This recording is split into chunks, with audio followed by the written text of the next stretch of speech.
고난 시리즈 세 번째 말씀입니다. 고난의 목적 두 번째, 고난의 사이렌을 통해 돌이키게 하신다라는 제목으로 같이 말씀을 나누기로 원합니다. 우리의 인생은 야고보 사도의 표현처럼 여러 가지 시험을 만나게 됩니다. 인생에 예측하지 못하는 고난과 어려움들이 많이 있다는 거예요.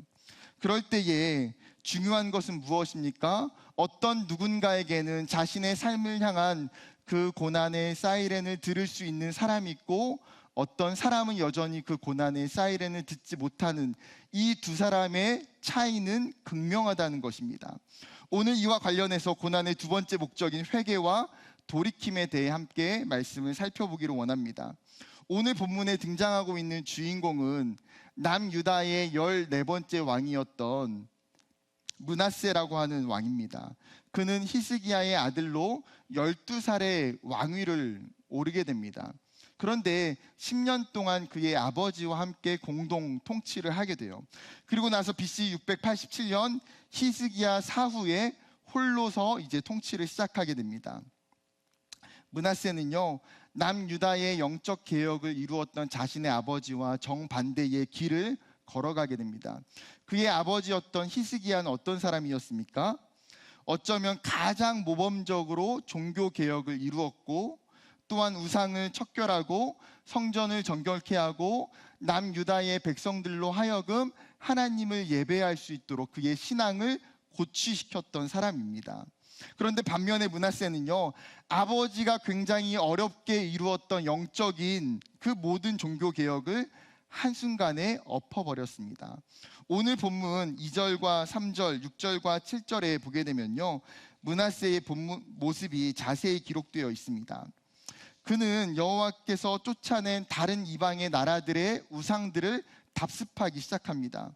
그리고 그의 아버지가 제거했던 이방신의 산당들을 다시 세웠고요, 바알의 제단을 세우고 아세라 목상을 만들며 하늘의 1월 성신을 숭배했습니다. 또한 흰놈의 골짜기에서는 암몬의 몰렉신에게 자녀를 인신 제사로 드리는 행위가 벌어졌습니다. 요술과 마술과 표적과 꿈을 풀어서 점을 쳤고요, 국정의 중대사를 무당과 점쟁이를 불러서 의논했습니다.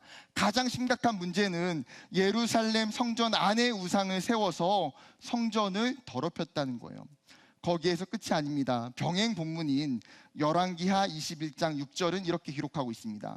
므낫세가 유다에게 범죄하게 하여 여호와께서 보시기에 악을 행한 것 외에도 또 무죄한 자의 피를 심히 많이 흘려 예루살렘 이 끝에서 저 끝까지 가득하게 하였더라.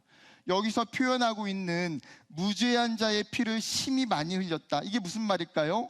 죄가 없는 사람을 그가 죽였다는 거예요. 그렇게 죽인 사람들이 너무나 많았기에 비유적으로 뭐라고 이야기합니까? 예루살렘의 이 끝에서 저 끝에 이를 정도로 그 사람의 피들이 가득했다는 거예요. 한 가지 대표적인 사건으로 유대 문헌에 보게 되면요, 선지자 이사야 또한 므낫세 왕에 의해서 순교를 당합니다. 당연히 이사야 선지자는 하나님의 말씀을 받고 그 므낫세의 죄악을 비판하고 하나님의 말씀을 선포했습니다. 당연히 므낫세의 미움을 받게 되었고 그의 진노와 횡포를 피해 숨었습니다. 그러나 결국 붙잡히게 되고 나무 속에 숨어있던 이사야를 톱으로 나무채로 켜 죽였다라고 전해지고 있어요. 이 사건만 봐도 므낫세가 얼마나 영적으로 부패했는지, 그가 얼마나 도덕적으로 잔인했는지를 알 수가 있습니다. 여러분, 남유다에 있었던 수많은 왕 중에서 가장 악한 왕을 꼽으라고 한다면 랭킹 1위는 누굴까요? 바로 오늘 우리가 보고 있는 므낫세 왕입니다.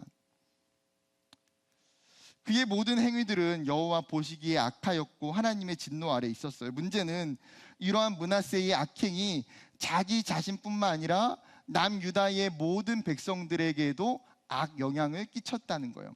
하나님이 선지자들을 통해서 므낫세와 수많은 남유다 사람들에게 말씀하시고 또 말씀하셨어요. 그런데 그들의 반응이 어땠습니까? 10절에 보게 되면 여호와께서 므낫세와 그의 백성들에게 이르셨으나 그들이 듣지 아니하므로. 여호와의 백성으로서 마땅히 해야 될 것은 하나님의 말씀을 청종하고 하나님의 말씀에 순종하는 일인데, 이 므낫세와 남유다의 사람들은 어떻습니까? 하나님과의 관계가 끊기게 되자 하나님이 말씀하시는 그의 음성을 전혀 듣지 못하더라는 거예요. 여러분, 이것이 굉장히 무서운 일입니다. 우리가 하나님 앞에 그 관계가 끊겨지고 하나님을 멀리한 순간 그 이후로는 하나님의 음성을 듣기가, 하나님의 말씀을 듣기가 우리 가운데에 너무나 어렵다는 거예요. 그들은 순식간에 여호와를 떠나 죄악 가운데 살기를 즐거워했고, 또 어떻게 되었습니까? 결국은 자신들에게 행했던 수많은 죄악으로 인하여서 심판을 받게 됩니다. 오늘 읽었던 역대하 33장 11절을 같이 읽어볼까요? 어떠한 심판이 있습니까? 시작. 여호와께서 아수르 왕의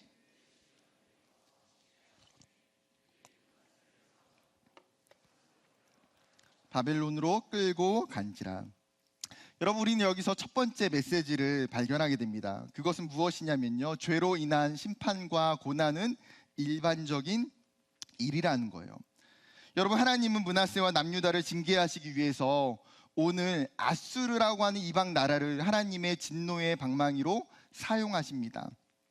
그 당시 아수르라고 하는 국가는요, 고대 근동의 모든 패권을 다 장악한 대국입니다. 회색 지역이 아수르 후기에 통치한 지역이에요.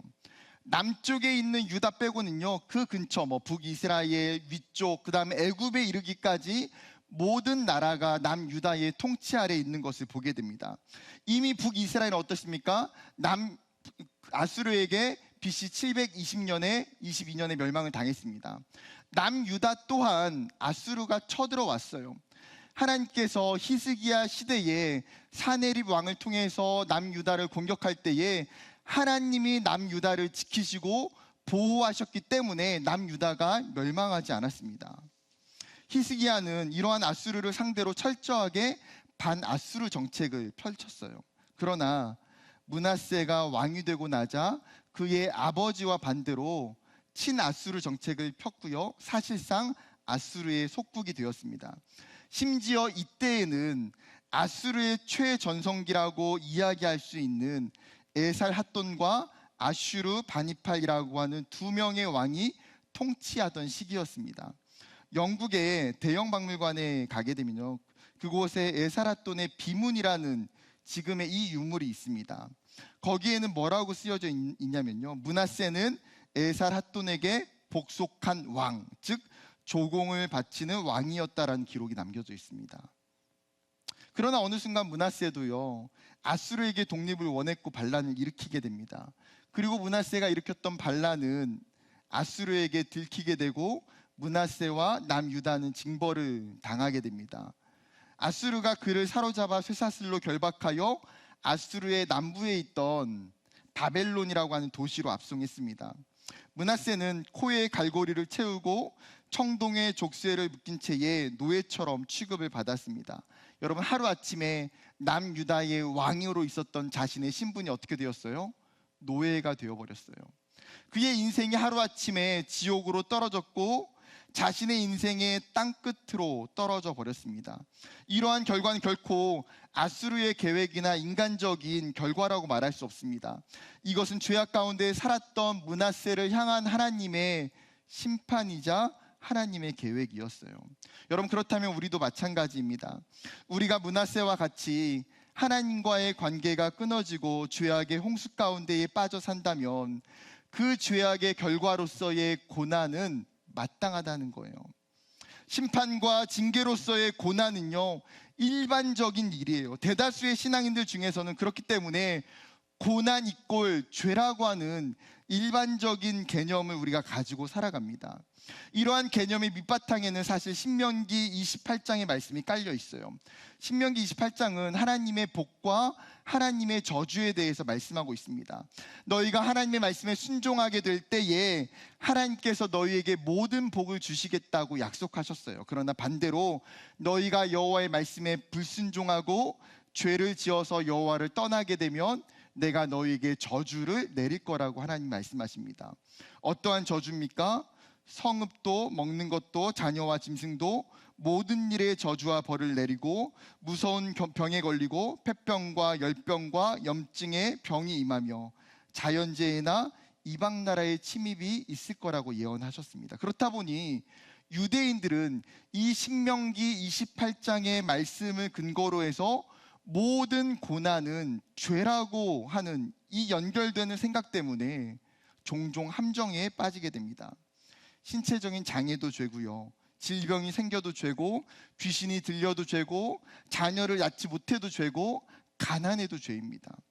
이러한 유대인들의 잘못된 신앙을 깨트려 주신 사건이 있습니다. 요한복음 9장이에요. 제자들이 예수님께 이렇게 질문합니다. 예수님, 이 사람이 맹인으로 태어난 것이 그의 죄입니까? 그의 부모의 죄입니까? 예수님이 이 제자들에게 깔려있는 질문이, 전제가 무엇입니까?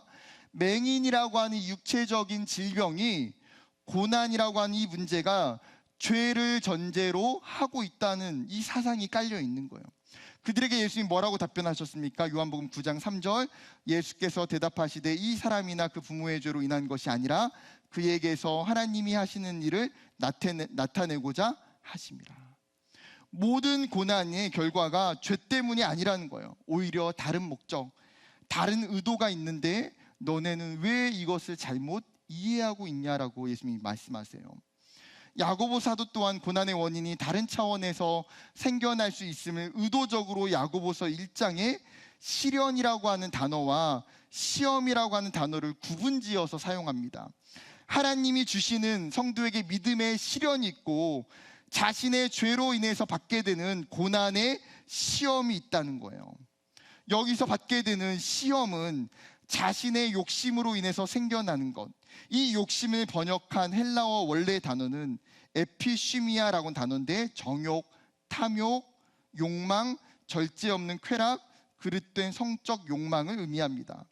하나님 없이 내 마음대로 살기를 원하는 이 욕심 때문에 우리가 죄에 빠지게 되고 그 죄의 결과는 사망에 이르게 된다는 거예요. 즉 야고보 사도는 우리에게 죄로 인한 고난과 그렇지 않은 고난이 있다는 것을 성도들에게 분명하게 가르쳐주고 있어요. 그렇다면 여러분, 우리가 고난을 바라보는 어떠한 관점이 필요할까요? 먼저는 타인의 고난을 판단하는 행위를 하지 말아야 됩니다. 여러분, 우리가 타인에게 일어나고 있는 고난의 원인을 예단하는 것은요, 불가능한 일이에요. 그러나 스스로에게 고난의 이유가 어디에 있을지는 아주 깊이 묵상해야 돼요. 나의 고난을 깊이 들여다보면서 깊이 아파하며 깊이 고민해야 됩니다. 여기서 굉장히 중요한 핵심은 뭘까요? 정직함이에요. 왜냐하면 사람은 자신의 죄를 외면하기가 쉽고 죄에 대해서 잘 깨닫지 못하기 때문입니다. 다윗 또한 나단 선지자가 찾아오기 전까지 자신이 지었던 밧세바와 간음을 하고 그로 인해서 충신이었던 우리아가 죽게 되는 그 죄악들을 그가 깨닫지 못했어요. 그러나 하나님이 보낸 나단 선지자를 통해서 다윗은 어떻게 됩니까? 자신의 죄악을 깨닫고 정직하게 하나님 앞에 반응합니다. 자신의 죄를 숨기지도 않고 회피하지도 않아요.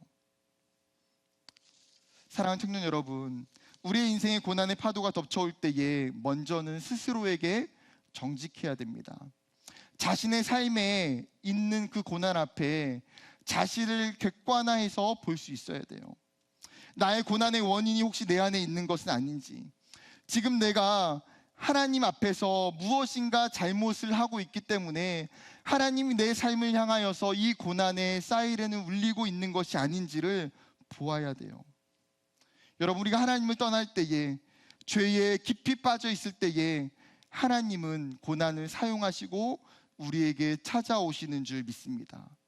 그리고 나를 향하여 보내시는 그 하나님의 명확한 신호를 보고 깨달을 수 있는 저와 여러분이 되기를 주님의 이름으로 축복합니다. 두 번째는 고난은 우리로 하여금 죄를 깨닫고 회개하게 한다는 거예요. 여러분, 그러면 죄의 결과로 인해서 므낫세가 포로로 끌려갔는데 거기에서 그의 삶이 엔딩이 될까요?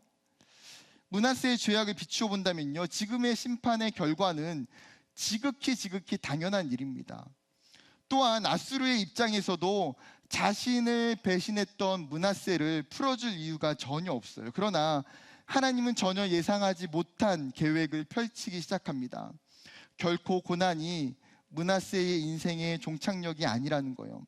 이 아수르라고 하는 고난은 므낫세에게 환승역에 불과했습니다.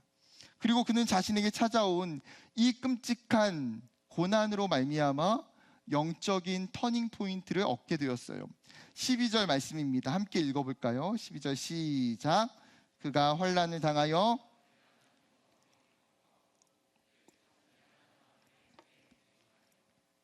므낫세가 바벨론에서 얼마 동안 포로로 잡혀 있었는지는 성경이 기록하고 있지 않습니다. 학자들은 최소한 몇 달부터 최대 3년 정도까지라고 이야기합니다. 중요한 것은 그의 고난의 시간이 자신의 삶을 돌아보는 기회가 되었다는 거예요. 여러분, 만약에 므낫세가 자신의 죄로 말미암아 아수르의 포로로 가지 않았더라면 어떻게 되었을까요? 그는 여전히 남유다의 예루살렘의 왕궁에서 자신이 가지고 있는 힘과 권력과 물질과 풍요를 의지해서 살았을 거예요. 그리고 그는 자신이 믿는 수많은 이방 신들을 여전히 제사하며 살았을 거예요. 그리고 그가 가지고 있는 생각은 무엇입니까? 자신이 아버지와 다르게 걸어가고 있는 이 길이 맞다고 여겼을 거예요. 그런데 고난을 통해서 하나님은 그의 잘못된 신앙을 깨트려 주고 계세요. 자신이 그토록 열심히 섬겼던 이방의 수많은 이방 신들이 자신을 아무도 도와주지 않는다는 것을 발견해요. 아니요, 그 모든 이방 신들이 죽은 신이라는 것을 깨닫게 돼요. 그러자 그가 찾게 되는 것이 무엇입니까? 고난 속에 누구를 찾기 시작해요? 하나님 여호와께 간구하고 하나님 앞에 크게 겸손하여. 쉬운 성경 번역은 이렇게 번역하고 있어요. 므낫세는 자기가 조상들의 하나님 앞에서 저지른 일들을 뉘우쳤습니다. 자신이 저질렀던 수많은 죄악들이 그의 머릿속에 주마등처럼 스쳐 지나갔어요. 자신이 하나님을 떠나서 우상을 숭배했던 자신의 모든 죄악들이 너무나 부끄러웠어요. 그는 온 마음을 다해서 자신의 죄를 뉘우치며 하나님의 심판 앞에 두려워했습니다. 그리고 온 땅의 주인이신 하나님, 모든 생명의 통치자가 되시는 그 하나님, 자신이 진짜 왕이신 하나님의 그 능력 앞에 그는 하나님의 도우심을 구하고 있어요. 므낫세에게 이러한 변화를 가져다 준 것은 무엇입니까? 고난이죠. 이처럼 하나님은 종종 고난을 회심의 통로와 돌이킴의 방법으로 우리에게 사용하시는 것을 보게 됩니다. 고난을 통해서 받게 되는 대가는 이루 말할 수 없고 값비쌀 때가 있어요. 그러나 하나님은 그 값비싼 대가를 치르더라도 우리가 고난을 통해서 다시 하나님께 돌아오기를 원하신다라는 거예요. 히브리서 저자는 하나님께서 주시는 고난과 징계가 무엇 때문인지 정확히 설명합니다. 히브리서 12장 5절과 6절은 이렇게 이야기합니다. 또 아들들에게 권하는 것 같이 너희에게 권면하신 말씀도 잊었도다. 일렀으되 내 아들아 주의 징계하심을 경히 여기지 말며 그에게 꾸지람을 받을 때에 낙심하지 말라. 주께서 그 사랑하시는 자를 징계하시고 그가 받아들이시는 아들마다 채찍질하심이라 하였으니.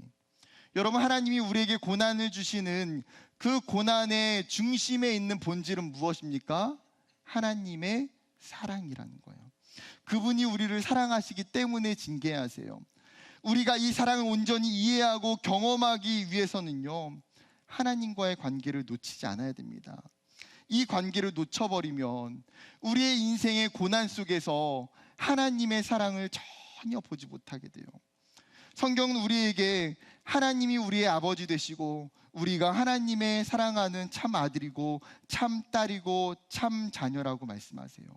우리가 고난을 마주할 때마다 나의 죄를 향한 하나님의 징계나 심판으로만 생각하는 것이 아니라 여러분, 거기에 담겨져 있는 본질, 그 하나님의 풍성하고 놀라운 그 사랑하심을 볼 수 있어야 됩니다. 선지자 요나에게도 고난이 있었어요. 그의 고난은 자신의 불순종 때문이었습니다. 하나님이 요나를 부르셔서 무엇을 사명을 주셨어요? 너가 큰 성 니느웨에 가서 하나님의 말씀을 그 백성들에게 선포하라고 말씀하셨습니다. 그런데 요나가 어떻게 반응합니까? 하나님의 명령과 정반대로 니느웨가 아니라 다시스로 가는 배를 타고 도망을 쳐버립니다. 하나님의 얼굴을 피하여, 이 사명을 피하여 도망쳐요. 요나가 그렇게 한 이유는 있어요. 지극히 인간적으로, 개인적인 마음으로. 이 니느웨라고 하는 성은 어떤 나라예요? 오늘 본문에도 나왔던 아수르라고 하는 나라의 수도가 니느웨예요.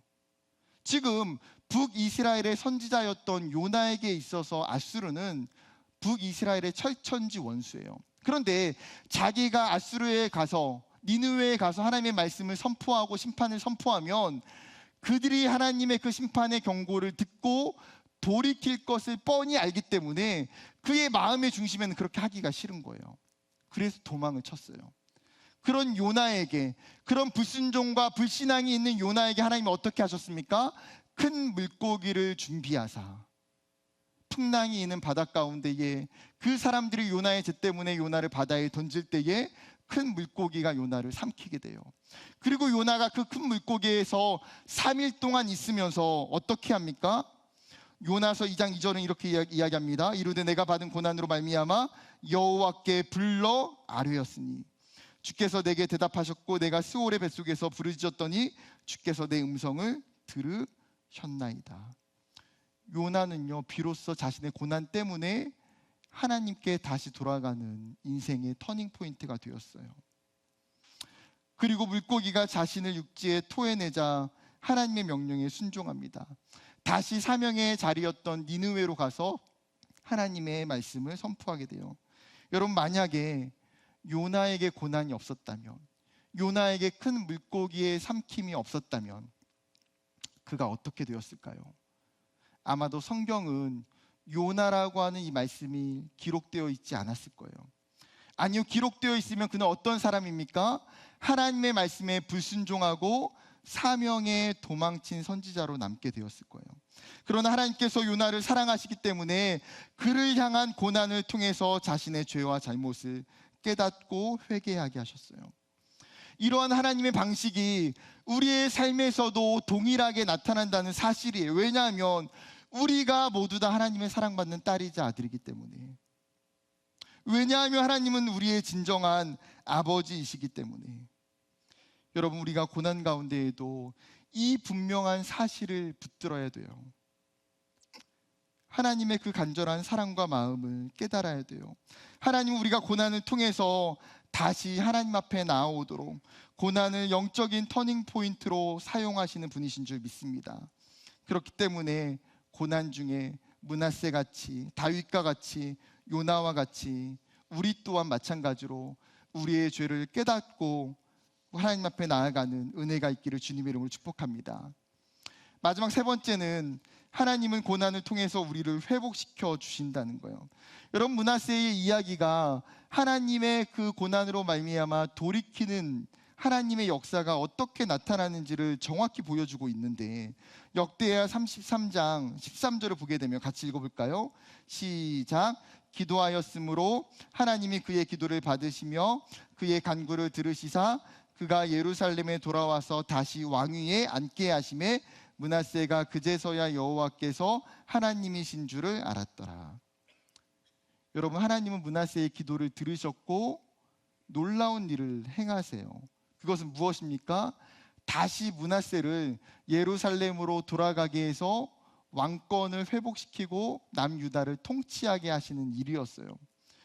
여러분, 우리가 자세히 조금만 생각해 보면 이 사건은 말 그대로 기적 중의 기적이에요.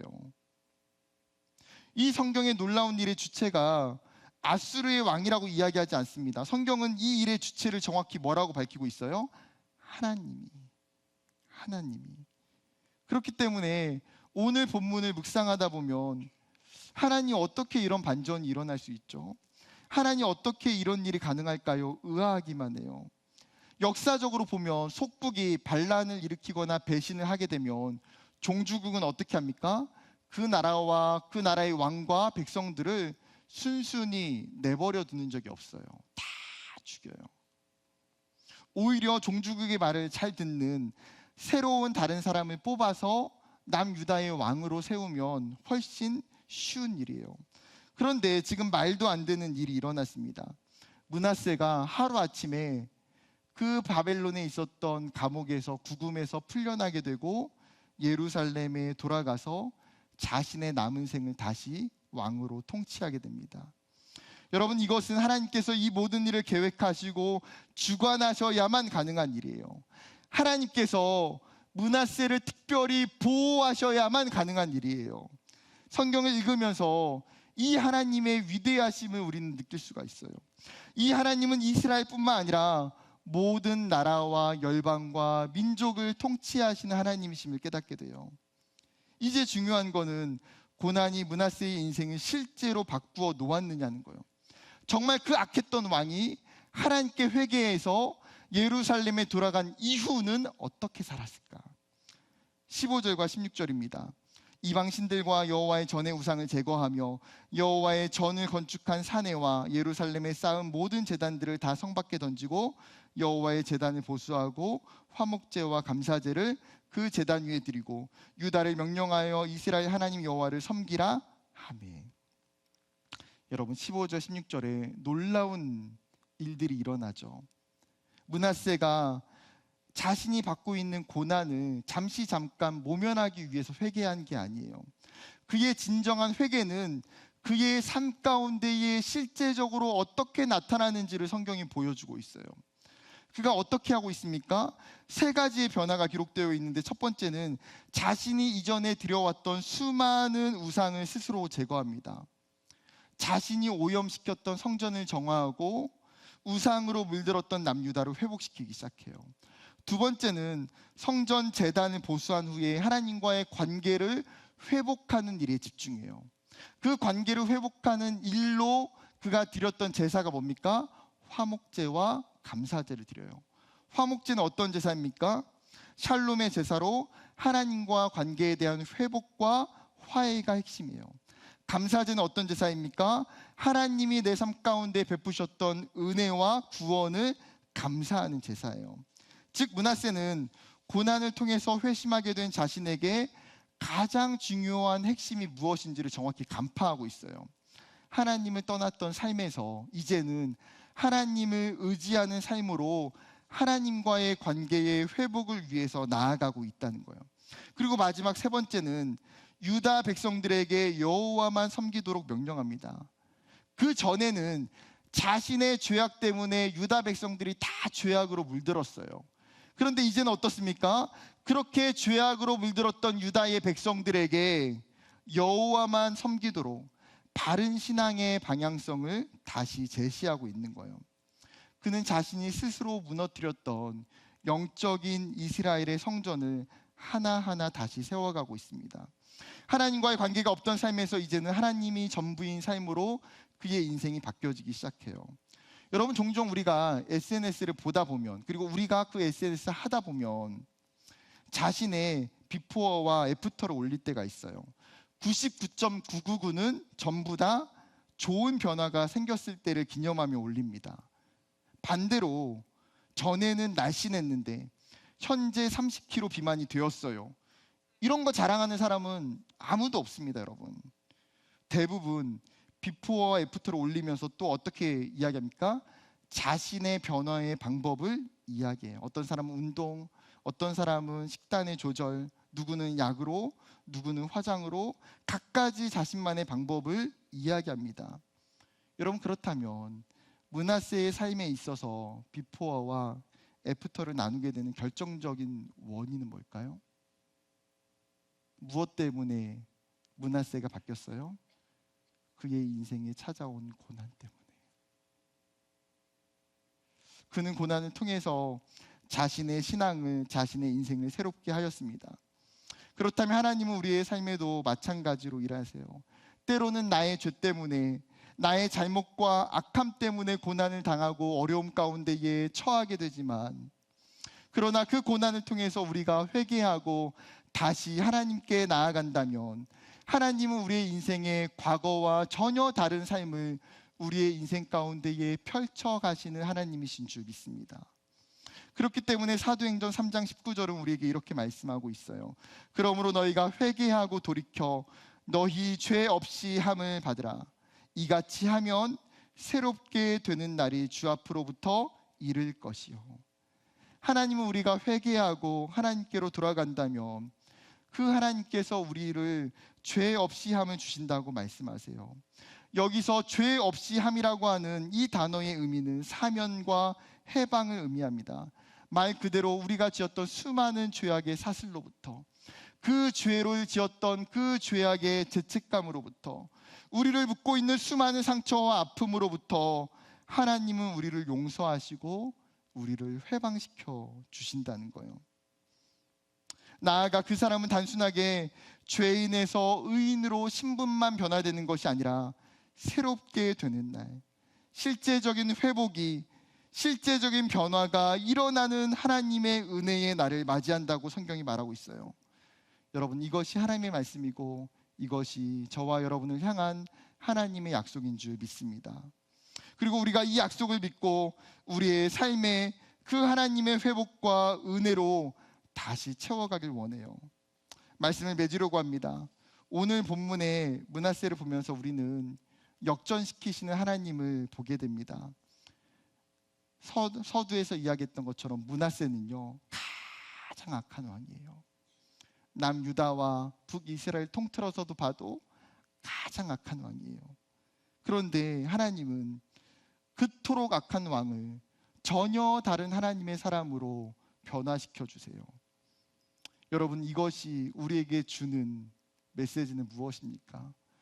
므낫세가 바뀌었다면 죄인인 우리 또한, 하나님 앞에서 악하고 하나님을 멀리 떠난 우리 또한, 그 하나님은 얼마든지 우리를 변화시키시고 새롭게 하실 수 있는 분이라는 거예요. 내가 므낫세와 같이 나의 죄 때문에 하나님을 멀리하고 우상에 빠져 살았다면 여러분, 다시 하나님께로 유턴해서 우리를 회복시키시는 그 하나님 앞에 다시 나아가는 저와 여러분이 되기를 주님의 이름으로 축복합니다.